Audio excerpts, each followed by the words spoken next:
Today we're going to hear first from MakerDAO, from Lasse Birk Olesen, who is the head of innovations at MakerDAO.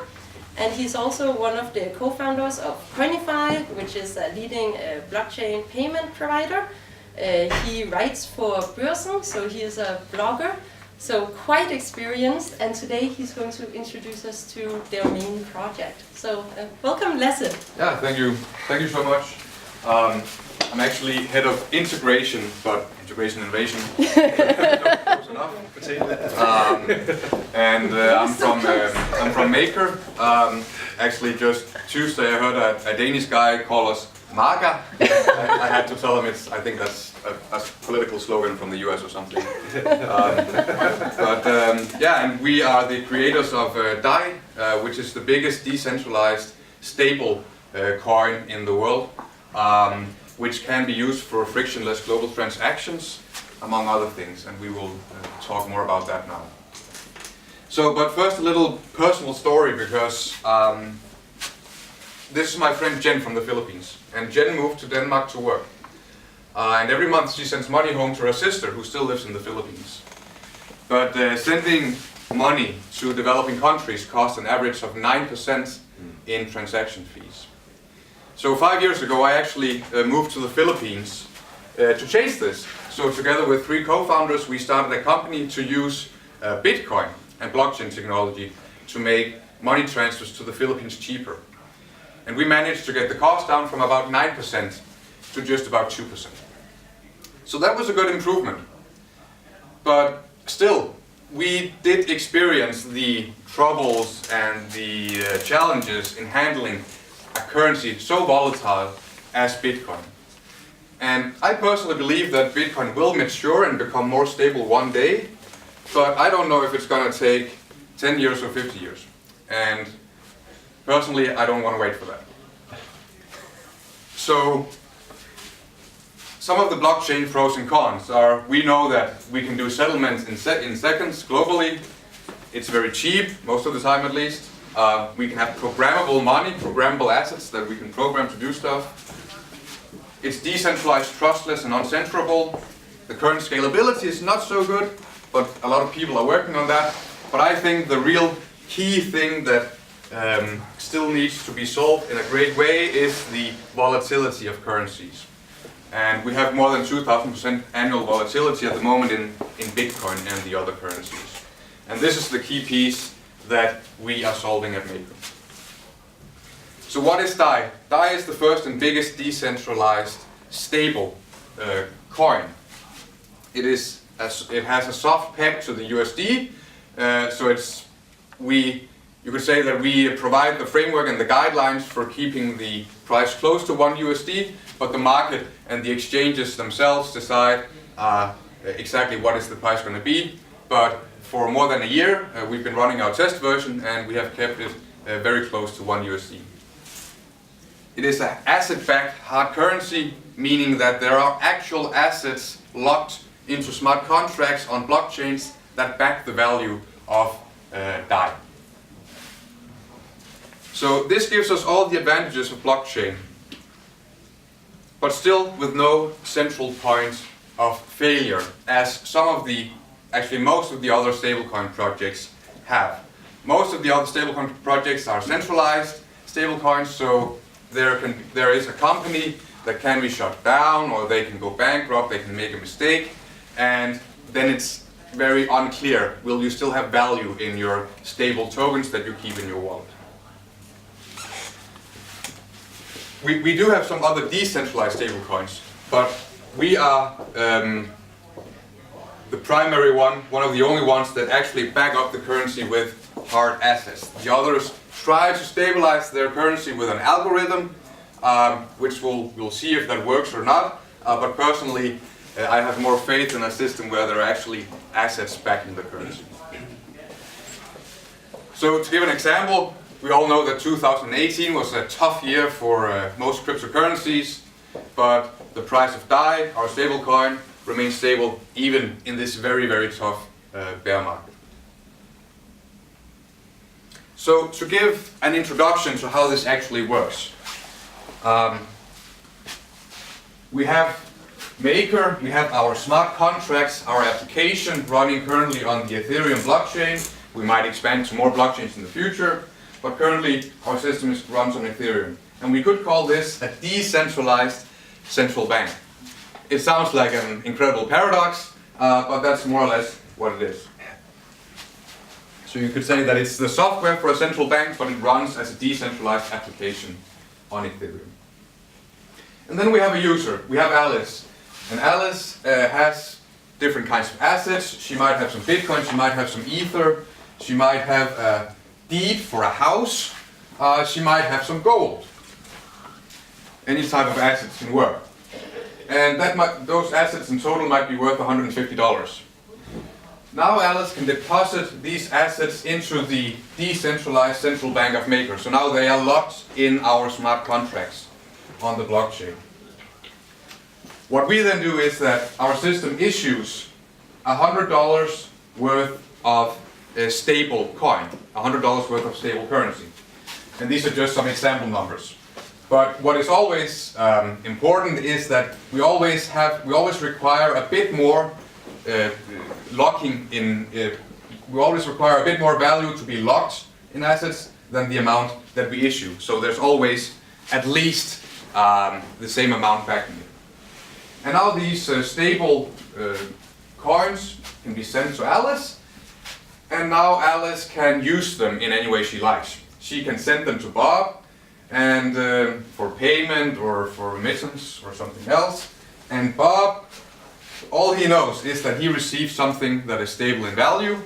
He doesn't need to care about this whole system, about the loan or about the specific assets. He just knows that he has $100 in stable value. This is all good and well.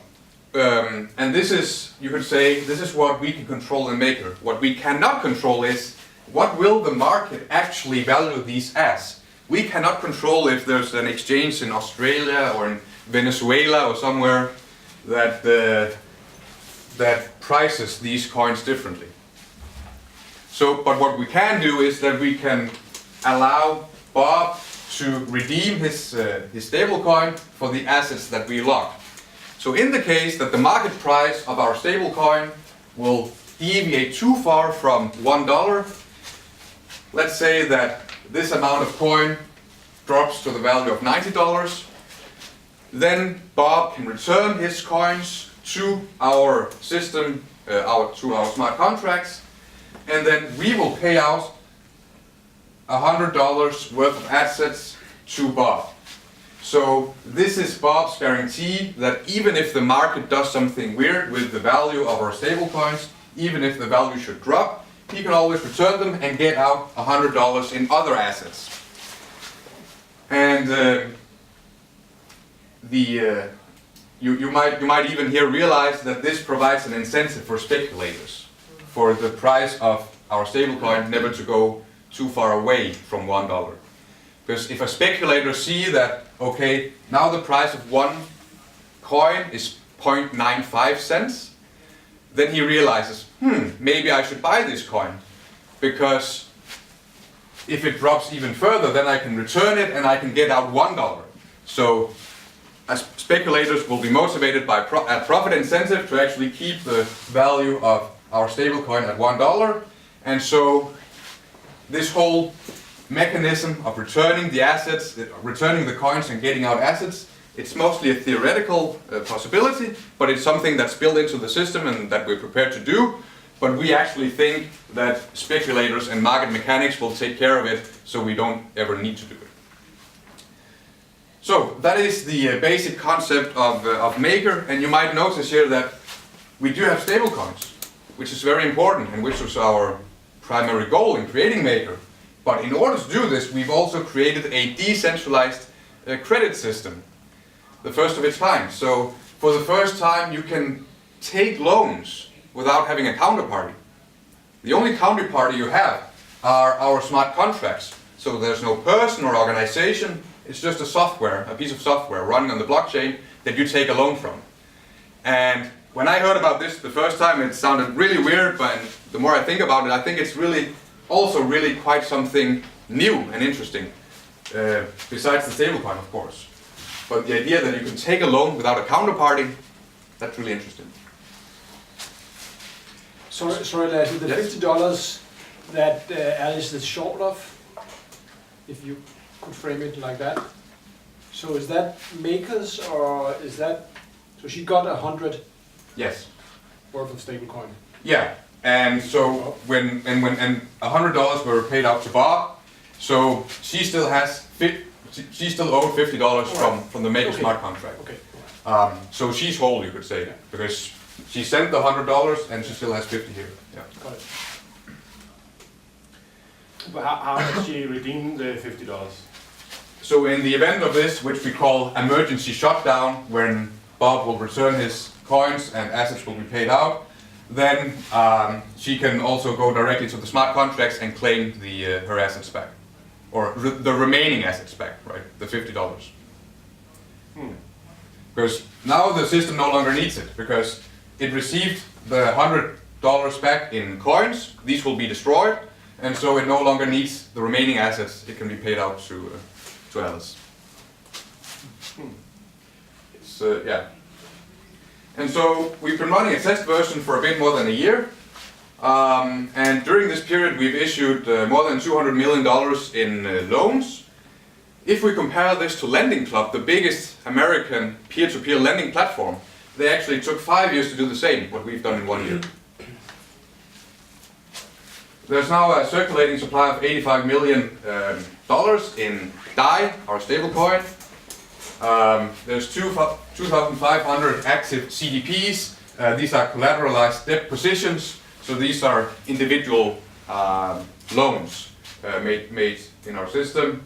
We have about 2 million ETH locked in CDPs right now. In our current test version, the only type of collateral you can deposit is ETH. By summer, we will launch the real version of our system where you can deposit any kind of blockchain token. And this is more than 1% of the total ETH supply, actually. Yeah, and as I mentioned, more than 200 million DAI has been created through loans. Sorry, Lasse? Yes? Just to be clear, to summer when you launch the multi-collateral DAI, it's only the currencies or the assets that are verified and voted in by the maker holders, right? So Yes. it's not any currency or asset. Correct. Okay. And this is something that I thought I wouldn't have time to go into depth in during this talk, Sure. but there is a governance system behind this where people will vote on which types of assets do we think are safe enough to include in the system. I want to talk more about it. Yeah, so with this stablecoin, this allows us to do global settlement in seconds, like we always have been able to do on blockchains, very cheaply, with a programmable currency that is decentralized and trustless. And this is very important to us, that you don't need to trust us, that is part of the foundation. You don't need to trust that we are honest. You don't even need to trust that we will not be run over by a bus tomorrow. If we do, the system will keep on running. And we are developing a POC where it looks like we'll be able to do more than 1,000 transactions per second. So the scalability of this also looks very promising.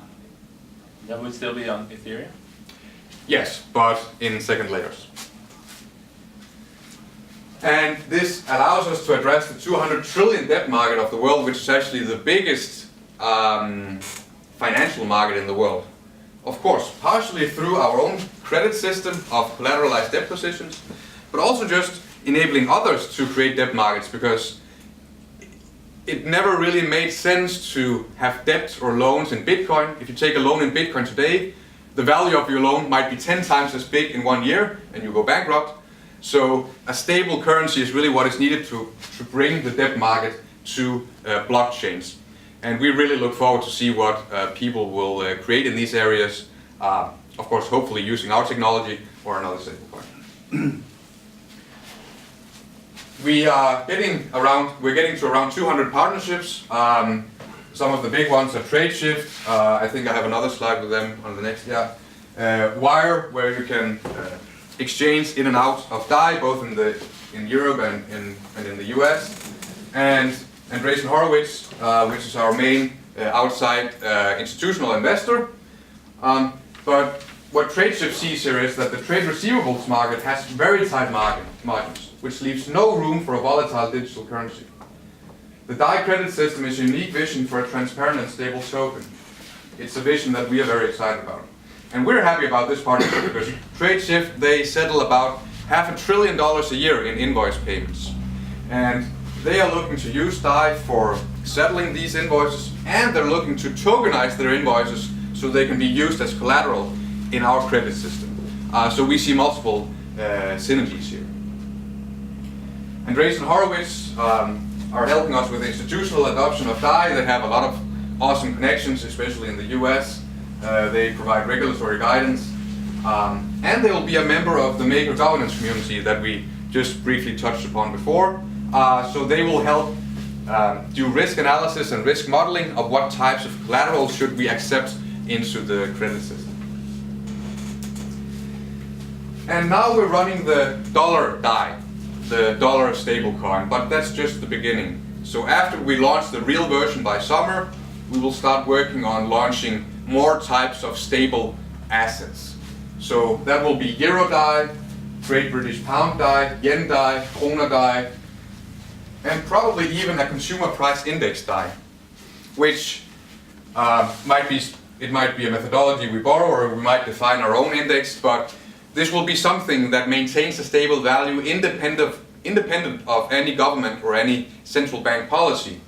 So I think that's an important diversification away from only having government currencies. We will also be issuing a wider array of synthetic assets. So you can imagine right now we're getting a price feed of dollars into the system. But we might as well take the price feed of a Facebook stock, or a government bond, or the price of gold. And then we can issue tokens that have a soft peg not to dollars, but to a Facebook stock, for instance. So that means you'll be able to hold a token on a blockchain that exposes you to any kind of stock, maybe stock indices even.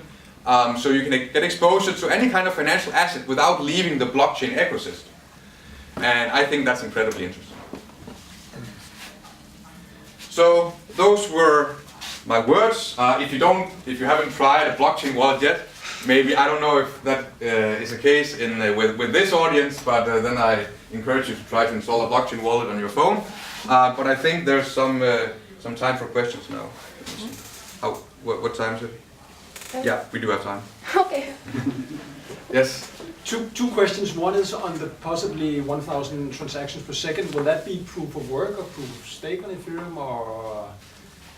This is in second layers, and I cannot give you too much information. So it will not be on the base Ethereum layer, at least with the way it works currently, with the base Ethereum layer. So this will be with a second layer solution, but I cannot tell more about the specifics at this point. And the business model, is that the $0.01 per transaction you get, or how is it?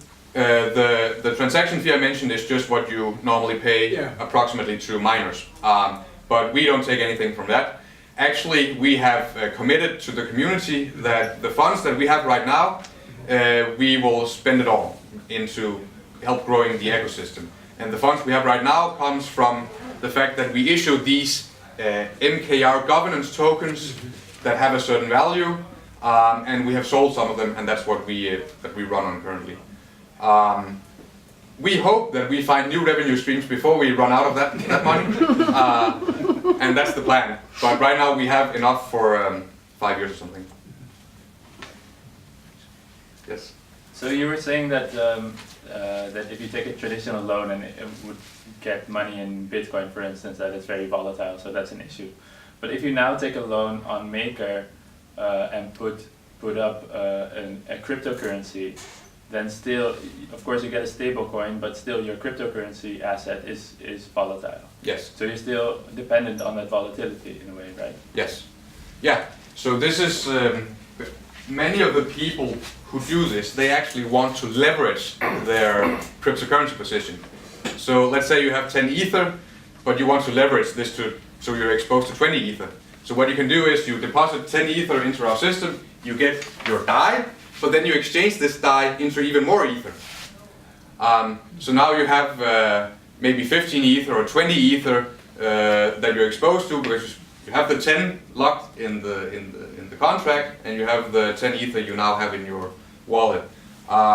So many of the people actually want more exposure, or they just want to get more liquidity from their cryptocurrency. Maybe they want to buy a car or something.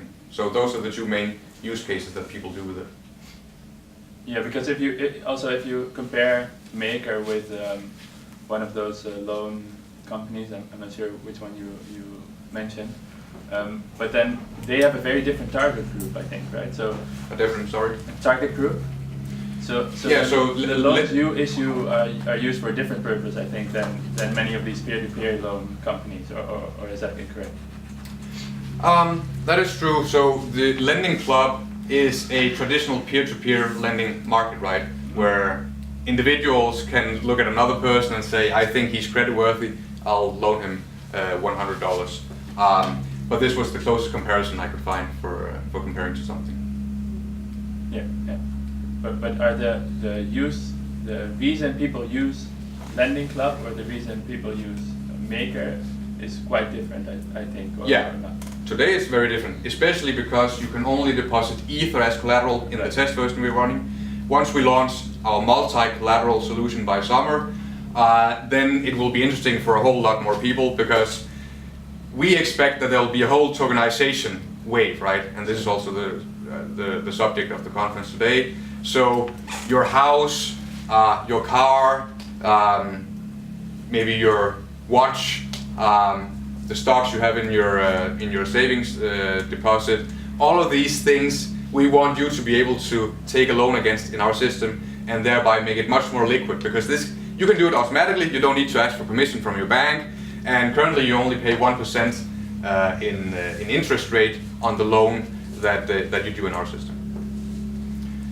And by the way, the interest rate, I didn't mention this, but when you make a loan in our system, you pay about 1% in interest rate yearly. And this goes primarily to the holders of MKR tokens for evaluating the risk of the system, and part of it goes to people who hold DAI. So people who hold DAI or stablecoin, they get an interest rate on the value in their accounts. How do you dock in the collateral? I mean, if you get collateral in the form of an ownership to some asset, a hard asset, how do you actually lock that in so that it can be used 2 or 3 times to create the basis for a loan? Yeah, so I guess there's 2 parts to the locking. One is that we can, of course, technically lock the token on Ethereum, and that's pretty easy. The harder part is making the legal lock, so to say, so that the asset is actually represented by only this token and not by other tokens as well.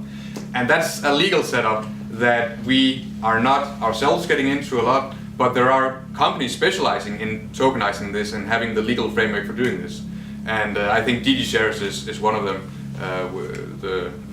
the company who is hosting this conference today. And in other countries, there are people specializing in their legal framework to do the same. Yeah. So when your collateral drops in value, do you have any process for, like in other trading, in a trading system you would have a margin call, right? Yeah.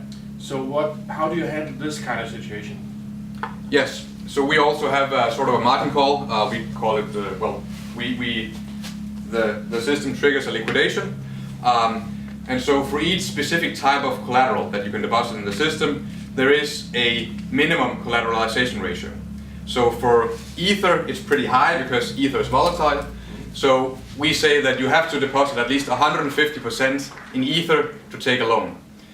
If ever your loan gets below this 150%, then a liquidation is triggered, and your collateral, your Ether in the system, will be sold in an auction for DAI. So we retrieve the 100 DAI and we can destroy it, and then we can return the remaining Ether, the remaining collateral, to you who created the loan. So, of course, the important thing here is that there's never more DAI in supply, in circulation, than there is collateral backing the system, and that's how we secure that.